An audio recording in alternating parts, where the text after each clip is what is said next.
तो बात तो आती है बैकग्राउंड चेंज करने पर। 3 ट्रिक हो चुकी है। अब मैं फिर से एक बार और एक ट्यूटोरियल बना रहा हूँ जिसमें बैकग्राउंड किस तरह से चेंज किया जाता है उसके ऊपर ही। ओके, स्नैपसीड के अंदर अपना बैकग्राउंड चॉइस के लिए यहाँ पे बैकग्राउंड के अंदर फोटो डालनी है। ओके,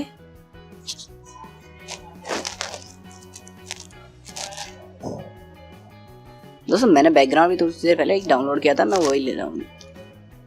ये बैकग्राउंड मैंने डाउनलोड करा है, इस जगह के अंदर मैं फोटो लगाऊंगा। ठीक है, तो बैकग्राउंड थोड़ा लास्ट एडिटिंग होती है ना, अपनी उसके अनुसार एडिट कर लेता हूँ मैं। आपके हिसाब से आप एडिटिंग करना हो तो कीजिए, नहीं तो कोई दिक्कत नहीं है। पहले से एडिट आते हैं बैकग्राउंड में, नेट से डाउनलोड करवाया बैकग्राउंड है। ठीक है, ये बैकग्राउंड कंप्लीट हो चुका है। ठीक है, अब मैं क्या करता हूँ,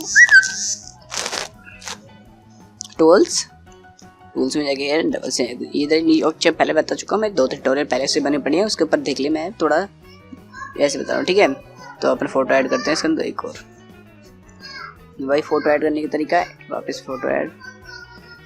ठीक है, अब इमेज डाउनलोड कर चाहिए, इमेज लेते हैं और अपनी स्नैपसीड मैंने भी फोटो ऐड की थी, तो पहले वो फोटो लेके आता हूँ। ठीक है, तो मैंने फोटो लेके आता हूँ ये वाली। तो फोटो देख लेते हैं कहाँ पे ठीक लगेगी हमारे हिसाब से। ठीक है, इधर ही फोटो ठीक लगेगी लगभग, तो हमें इस फोटो को इधर ही रखनी है। अब करना क्या है, इसकी ऑप्टिमाइज फुल करनी है। ठीक है, ये इधर रहना है और इसकी ऑप्टिमाइज फुल कर दो। ठीक है, और राइट ऑप्शन क्लिक कर दो। ठीक है, क्लिक करने के पश्चात फोटो तो एडजस्ट होगी। अब अपना बैकग्राउंड पूरा दब गया तो चिंता करने की कोई बात नहीं है, हम बताते हैं करना क्या है। ऊपर ऑप्शन पे ये होता है अंडू करने का, इस पे क्लिक करना है। उस पर नीचे होता है व्यू एडिट पे क्लिक करो। अब ये ऑप्शन आ गया अपना ऊपर का। ठीक है, इस पर क्लिक करते हैं। इस पर क्लिक में सेंटर में जो ऑप्शन होता है ना ब्रशिंग का, वो उस पर क्लिक करना, जो इरेज करने के काम में आएगा हमारे। तो ठीक है, अब नीचे क्या होता है कि इसमें एक ऑप्शन होता है कि फोटो दिख जाती है और एक ऑप्शन होता है बैकग्राउंड दिखता है। ठीक है, और फोटो दिखनी है, फोटो का इरेज करना है। ठीक है, चाहो तो आप आपके सबसे यहाँ पे से भी कर सकते हो। देखो यहाँ पे करो तो इसकी मदद ले सकते हो।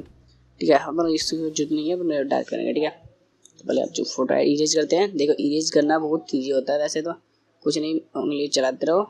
बैकग्राउंड जो फोटो इमेज का ऊपरली वाली इमेज दी अपनी, उसको इरेज करो। बैकग्राउंड से बच जाएगा आपका, सिर्फ फोटो का जो है वो ही हटेगा। अब आपके ऊपर डिपेंड करता है कितना टाइम लगाते हो आप। मैं इसको फटाक से एडिट करके दिखाता हूँ। ठीक है, ओके।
हमारा बैकग्राउंड चेंजिंग काम कंप्लीट हो चुका है।